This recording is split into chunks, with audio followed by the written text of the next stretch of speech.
আসসালামু আলাইকুম ভিউয়ার্স, আশা করি সবাই ভালো আছেন। আমরা বর্তমানে দাঁড়িয়ে আছি বাকুর একটি স্মৃতিসৌধে। এর নাম martyrs land or allay of martyrs, যার আগের নাম ছিল কিরপ পার্ক। এটি বাকু শহরের দক্ষিণে একটি পাহাড়ে অবস্থিত। এটি মূলত 1990 সালের ব্ল্যাক জানুয়ারি এবং 1988 সাল থেকে 1994 সালের প্রথম নাগর্নো কারাবাখ যুদ্ধে সোভিয়েত সেনাবাহিনীর দ্বারা নিহতদের কবরস্থান। এখানে প্রায় 15,000 জনকে সমাহিত করা হয়েছে, যারা আজারবাইজানের স্বাধীনতার জন্য তাদের জীবন দিয়েছে।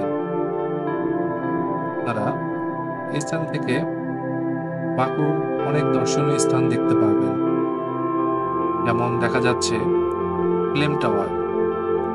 এছাড়াও বাকু শহরকে এখান থেকে খুব ভালোভাবে দেখা যায়। একপাশে রয়েছে কাস্পিয়ান সাগর। এখান থেকে কাস্পিয়ান সাগরকে দেখতে অনেক সুন্দর লাগে।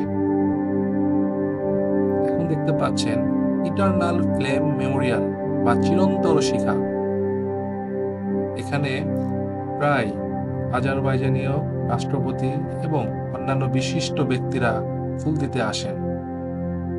1918 সালে যুদ্ধের সময় 1130 জন তুর্কি সৈন্য নিহত হয়েছিলেন। তাদের কবরও এখানে রয়েছে। স্মৃতিসৌধের পাশে তুর্কিদের দ্বারা নির্মিত এই মসজিদটি রয়েছে।